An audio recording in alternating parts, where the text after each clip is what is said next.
नमस्कार. मी स्वामी षडाक्षरी. आज आपण बघणार आहोत क्लासिफिकेशन. आज आपण फिनॉलचं क्लासिफिकेशन करूया. फिनॉलचं क्लासिफिकेशन कसं करतात त्याच्याबद्दलची माहिती या ठिकाणी आज आपल्याला घ्यायची आहे. फिनॉलचे प्रकार तसे 3 प्रकार. पहिला प्रकार जो आहे तो आहे मोनोहायड्रिक फिनॉल्स. पहिला भाग जो आहे आपला फिनॉलचं क्लासिफिकेशन कसं करतात त्याच्याबद्दलची संपूर्ण माहिती या ठिकाणी आपल्याला घ्यायची आहे. फिनॉलचं क्लासिफिकेशन करत असताना फिनॉलचा पहिला प्रकार जो आहे त्याचं नाव आहे मोनोहायड्रिक फिनॉल्स. मोनो म्हणजे एक, अशा प्रकारचा फिनॉल ज्याच्यामध्ये फक्त एक OH ग्रुप आहे अशा प्रकारच्या फिनॉलला मोनोहायड्रिक फिनॉल असे म्हणतात. आता व्याख्या आपण करू. आता समजा हे कोण आहे? बेंझिन रिंग आहे. इथं काय आहे? OH ग्रुप आहे. हा कोण आहे? फिनॉल आहे. हे फिनॉल्स आहे. कळालं का? आता या फिनॉलमध्ये OH ग्रुप किती आहे? फक्त एक आहे. अशा प्रकारचा फिनॉल ज्या फिनॉलमध्ये असलेल्या OH ग्रुपची संख्या एक आहे अशा प्रकारच्या फिनॉलला मोनोहायड्रिक फिनॉल असं म्हटलं जातं. म्हणजे मोनोहायड्रिक फिनॉलमध्ये फक्त एक OH ग्रुप असतो. In monohydric phenols only one OH group is directly attached to the aromatic ring or benzene ring. Monohydric फिनॉलमध्ये फक्त एकच OH ग्रुप ॲरोमॅटिक रिंगला किंवा बेंझिन रिंगला डायरेक्टली जोडलेला असतो. अशा प्रकारचा जर फिनॉल असेल that phenols is called as monohydric phenols. दुसरा प्रकार डायहायड्रिक फिनॉल्स. आता डायहायड्रिक फिनॉल्स म्हणजे काय हा बी शब्द प्रयोग आपण बघूया. What is mean by dihydric phenols? Dihydric phenols म्हणजे काय? अशा प्रकारचा फिनॉल्स ज्याच्यामध्ये असलेल्या OH ग्रुपची संख्या 2 आहे. डाय म्हणते ना, डाय म्हणजे काय? 2. अरे बाबांनो, अशा प्रकारचा फिनॉल ज्या फिनॉलमध्ये असलेल्या OH ग्रुपची संख्या 2 आहे अशा प्रकारच्या फिनॉलला डायहायड्रिक फिनॉल असं म्हणतात. आपण एक उदाहरण बघूयात आपल्याला कळण्यासाठी. कॅचॉल हा एक OH आहे, हा दुसरा OH आहे. किंवा याच्याऐवजी आपण इथे काढू. आता हे कोण आहे? फिनॉल आहे. आता या फिनॉलमध्ये असलेल्या OH ग्रुपची संख्या किती आहे? 2 आहे. 1, 2. आणि हे दोन्ही OH डायरेक्टली ॲरोमॅटिक रिंगला जोडलेले आहेत. मग हा असा फिनॉल आहे ज्या फिनॉलमध्ये असलेल्या OH ग्रुपची संख्या 2 आहे आणि हे दोन्ही OH ग्रुप डायरेक्टली या ॲरोमॅटिक रिंगला जोडलेले पाहिजेत. हे त्याच्यामध्ये सगळ्यात महत्त्वाचं आहे. फिनॉल्समध्ये एक महत्त्वाचं वैशिष्ट्य आहे बाबा, फिनॉलमध्ये असलेला जो OH ग्रुप आहे तो डायरेक्टली ॲरोमॅटिक रिंगला किंवा बेंझिन रिंगला जोडलेला पाहिजे. असं असेल तर तो फिनॉल होतो, अन्यथा होत नाही. म्हणून in dihydric phenols 2 OH groups are directly attached to the aromatic ring. आणि याचं उदाहरण आहे कॅचॉल. अजून एक उदाहरण आपण घेऊ. नेक्स्ट प्रकार ट्रायहायड्रिक फिनॉल्स. आणि मग पॉलिहायड्रिक फिनॉल्स बी आहे प्रकार. त्याची काय गरज नाही. आपण फक्त 3 प्रकार बघूयात. ट्रायहायड्रिक फिनॉल्स याच्यामधला एक प्रकार जो आहे तो एक प्रकार सविस्तरपणे या ठिकाणी आपण बघूयात. आता नाव काय? ट्रायहायड्रिक. तुम्हाला माहीत आहे ट्रायहायड्रिक फिनॉल्स म्हणजे काय? बाबांनो, ट्रायहायड्रिक फिनॉल्स म्हणजे अशा प्रकारचा फिनॉल्स ज्याच्यामध्ये असलेल्या OH ग्रुपची संख्या 3 असते. ट्राय म्हणजे 3. आता उदाहरण घ्यायचं आहे. समजा 1 OH, 2 OH, 3 OH. ह्याचं नाव आहे पायरोगॅलॉल. हे आहे कॅचॉल. हे आहे फिनॉल. फिनॉल, कॅचॉल आणि पायरोगॅलॉल नाव आहे त्याची. आता हा जो कंपाऊंड आहे फिनॉल्स आहे. मग हा जो फिनॉल्स आहे याच्यामध्ये असलेल्या OH ग्रुपची संख्या 3 आहे. 1, 2, 3. बघा 1, 2, 3. आणि हे तिन्ही OH ॲरोमॅटिक रिंगला किंवा बेंझिन रिंगला डायरेक्टली जोडलेले आहेत. असा फिनॉल्स असणं that is called as trihydric phenols. In trihydric phenols 3 OH groups are directly attached to the aromatic ring or benzene ring. अशा प्रकारे ही प्रत्येक व्याख्या, प्रत्येक संकल्पना आपल्यासमोर करता येते आणि प्रत्येक व्याख्या त्या ठिकाणी आपण करू शकतो. बघा, फिनॉल्सचे मुख्य प्रकार 3. पॉलिहायड्रिक फिनॉल्स बी म्हणता येते. अजून ह्याच्याहून जास्त असेल तर पॉलिहायड्रिक, 3 पेक्षा जास्त असेल तर मला पॉलिहायड्रिक फिनॉल्स. संपलं. 3 व्याख्या सांगितल्या फक्त. Monohydric phenols, dihydric phenols, ट्रायहायड्रिक phenols. Monohydric phenols म्हणजे असा फिनॉल्स ज्याच्यामध्ये असलेल्या OH ग्रुपची संख्या फक्त एकच आहे. फक्त एकच OH ग्रुप डायरेक्टली अरोमॅटिक रिंगला किंवा बेन्झीन रिंगला जोडलाय. डायहायड्रिक फिनॉल्स म्हणजे अशा प्रकारचा फिनॉल्स ज्याच्यामध्ये असलेल्या OH ग्रुपची संख्या 2 आहे. 2 OH ग्रुप डायरेक्टली अरोमॅटिक रिंगला किंवा बेन्झीन रिंगला जोडलेले आहेत. आणि ट्रायहायड्रिक फिनॉल्स म्हणजे अशा प्रकारचे फिनॉल्स ज्याच्यामध्ये 3 OH ग्रुप आहेत आणि हे तीनही OH group directly aromatic ring किंवा बेन्झीन रिंगला जोडलेले आहेत.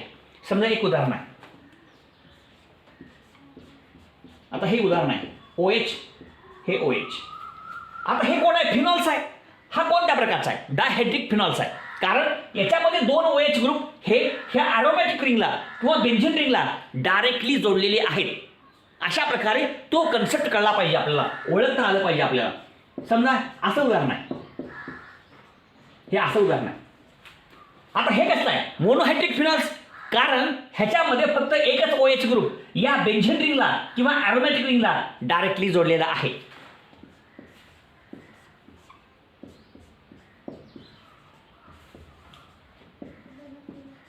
हा कसा आहे? तर हा आहे ट्रायहायड्रिक फिनॉल्स.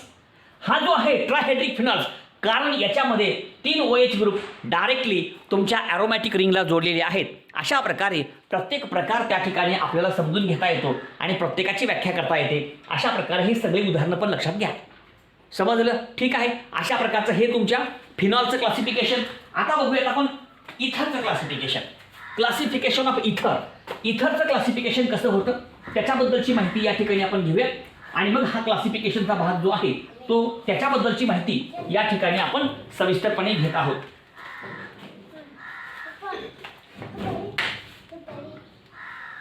पहिला प्रकार जो आहे, पहिला प्रकार तो आहे सिंपल और सिमेट्रिकल इथर्स. इथरचे मुख्य प्रकार 2, सिंपल और सिमेट्रिकल इथर्स पहिला प्रकार, आणि दुसरा मिक्स्ड और अनसिमेट्रिकल इथर. इथरचे प्रकार 2 आहेत, सिंपल आणि मिक्स्ड. सिंपल म्हणजे सिमेट्रिकल, मिक्स्ड म्हणजे अनसिमेट्रिकल. अशा प्रकारे इथरचे 2 प्रकार आहेत. 2 प्रकार कुठले कुठले? अरे बाबा, फिनॉलचं वर्गीकरण करत असताना 2 गोष्टी महत्त्वाच्या. फिनॉलचे प्रकार 2. नंबर 1 सिंपल इथर, सिमेट्रिकल इथर, मिक्स्ड इथर, अनसिमेट्रिकल इथर. झालं सिंपल मिक्स्ड. मग आता सिंपल म्हणजे काय आणि मिक्स्ड म्हणजे काय बाबा, हे लक्षात घ्या तुम्ही. आता समजा उदाहरण घेतलं आपण CH3O CH3. अजून एक उदाहरण घेऊ आपण, अजून एक उदाहरण घेऊ. बघा, बेन्झीन रिंग काढलं, O काढलं आणि बेन्झीन रिंग काढलं. बघा आता हा कोण आहे? इथर आहे. हा कोण आहे? इथर आहे. मग ह्याच्याबद्दल हा कोण आहे? ऑक्सिजन. हा कोण आहे? Oxygen.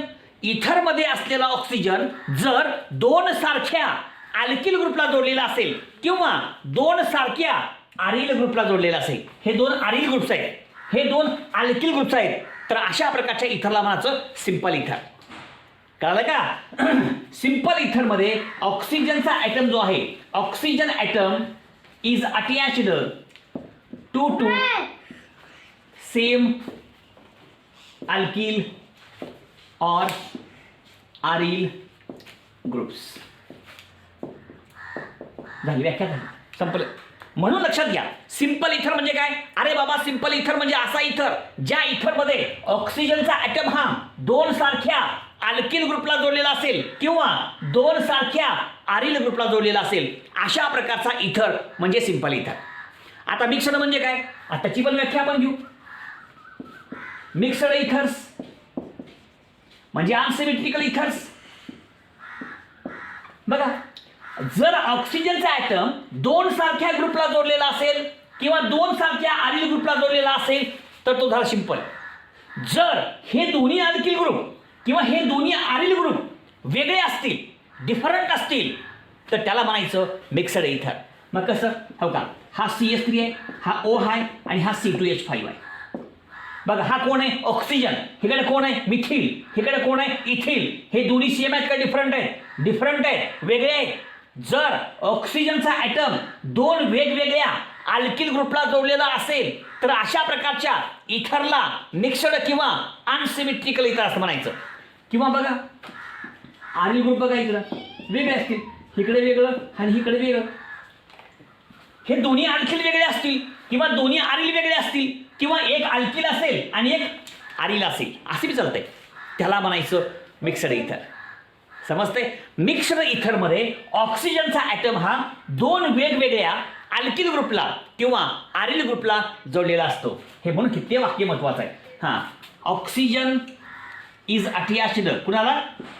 To different alkyl or aryl groups. संपलं. अशा प्रकारे या ठिकाणी आपल्याला या दोन्ही संकल्पना समजून घेता येतात. बाबांनो, या ठिकाणी आपण कशाचं क्लासिफिकेशन करतोय? इथरचं. इथरचे प्रकार किती? 2. पहिला प्रकार कुठला? सिंपल इथर. दुसरा कुठला? मिक्सड इथर.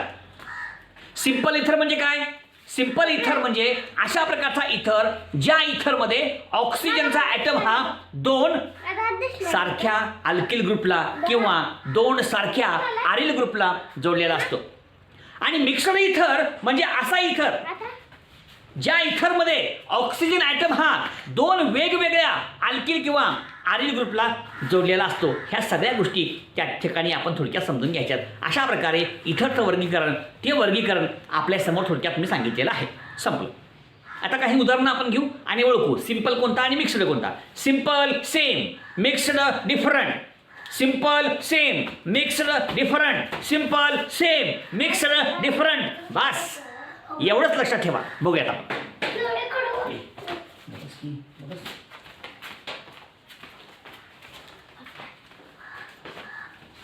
आता दोघांची एक्झाम्पल्स आपण समजून घेऊ, सिंपलची आणि मिक्सडची.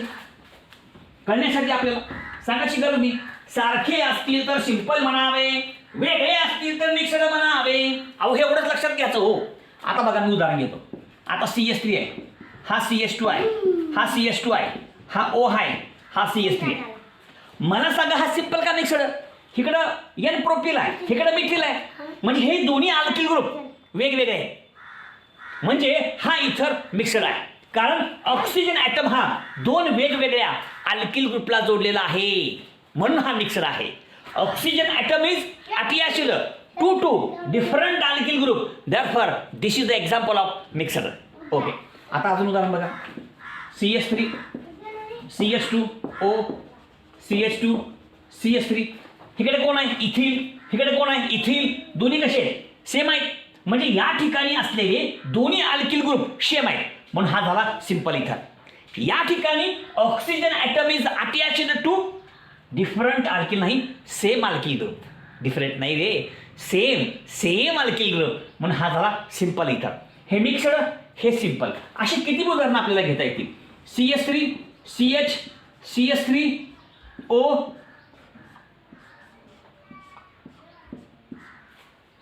आता हा कोण आहे? आयसोप्रोपिल आहे. हा कोण आहे? फिनिल आहे. हे दोन्ही सेम का वेगळे? वेगळे. मग सिंपल का मिक्सड? अरे मिक्सड.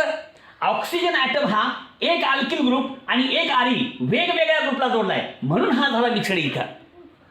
कळलं का? मिक्सड इथरमध्ये 2 अल्किल वेगळे असतील, 2 आरिल वेगळे असतील किंवा एक अल्किल आणि एक आरिल असेल तरी सुद्धा तो मिक्सड असतो. हे नीट लक्षात ठेवा. अशी कितीही उदाहरणं या ठिकाणी आपल्याला घेता येतील. ओके.